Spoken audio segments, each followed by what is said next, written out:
welcome back to Quick Farm Tips with Honey Acres Homestead. Quick Farm Tips is where we take a few moments to talk about some tips and tricks that we've learned here on our farm that can help you on yours, maybe to save a life, or just some practical ways to tackle some of the challenges that come up when you have a farm. So let's take a look at what we're talking about today.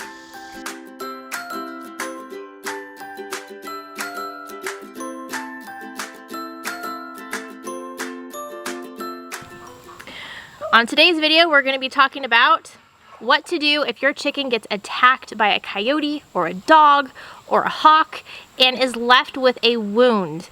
Now, this chicken right here that I'm holding was actually attacked by a coyote a couple months back. She was left with a large bare spot on her back where all of her feathers had been ripped out, as well as deep gashes near her tail. Now, this was a wound that we knew would not heal properly on its own, and if left to just heal on its own, it would probably get infected and she would die. So we were faced with two choices. We either cull her and put her down, or we play chicken doctor. So if you are blessed enough to have a vet that will deal with chickens, that is awesome, good for you. I have never heard of such a thing. So being that we have chickens, often you need to become the vet yourself. I just want to warn you that this is about an open wound. It's not bloody, but it is a little gross. So just be forewarned. What you will need for this procedure is the following. You will need a regular sewing needle, some cotton thread, needle nose pliers, hydrogen peroxide, rubbing alcohol, penicillin, and a 20 gauge needle and syringe. Now, first thing you need to do is bend your sewing needle so it's slightly curved. This will help immensely when it goes to doing the stitches. To prepare your chicken for this procedure, you need to clean her up as much as possible. We did this by using hydrogen peroxide to clean the wound, and we also cleaned our sewing needle and the needle nose pliers with rubbing alcohol. Once you've done this, you're ready to start suturing up your chicken. It's helpful to wrap her in a towel so you can limit movement during this process. Now, what you need to do is you need to thread about 18 inches or so of thread onto your sewing needle. You push the needle down through one side of the skin on one side of the tear,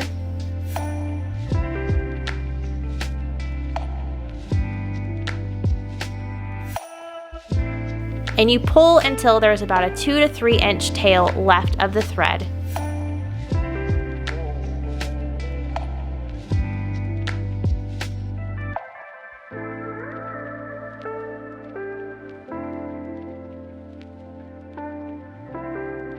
Then you work the needle coming back up through the other side of the tear, being mindful not to pull through that tail that you left.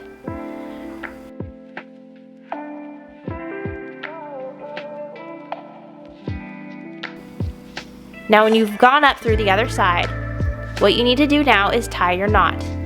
The way you do this is you wrap your thread that you were just working with 2 to 3 times around the end of your needle nose pliers. Then carefully you grab the tail that you left on the other side of the tear and you pull it through the loops on the needle nose pliers. This should make a nice little snug knot. Be careful not to pull it too tight, but you do want it to be snug, and it should pull the skin together as you do this. You repeat the same wrapping around the needle nose pliers and pulling the tail through. You repeat that same process 2 to 3 times per suture to make sure that that knot does not come undone. After you've done each knot, you cut it and you begin the whole process over again with a new suture. This is a very simple suture. There are more complicated ones, but this one served our purpose just fine. It was straightforward and it did the trick. Now, after you've done your best suturing up your chicken and closing up the wound, it might be a good idea to once again clean the wound area with some hydrogen peroxide, or maybe even put some antibiotic ointment on top. But this will probably not be enough to keep your chicken from getting an infection. So what you need to do to make sure that your chicken does not get infected from this procedure and from this wound is to give her penicillin. The dosage that we used for penicillin for our chicken was 0.1 cc's per pound. So for a 5-pound chicken, you would give them a half a cc once a day for 3 to 5 days. You administer the penicillin about 1/4 inch into the breast muscle. So one thing about penicillin is you do have to keep it in the fridge. So once you draw up your syringe, make sure it gets to room temperature so that it's more comfortable for your chicken. This was fairly easy to administer this to the chicken with the help of another person. We kept our chicken separated from the other chickens for several weeks.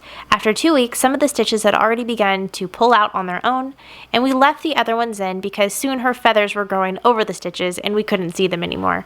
But she made a full recovery with no complications. We hope that this quick farm tips video was helpful to you. We hope that it showed you that there is a lot that you can do. There's a lot that you can learn to take care of your animals on your own in the absence of a vet. Although these things might seem intimidating or scary or gross, when they need to get done and you're the one to do it, we just gotta learn, we gotta push through, and on the other side, we'll have more skills to be able to use in the future.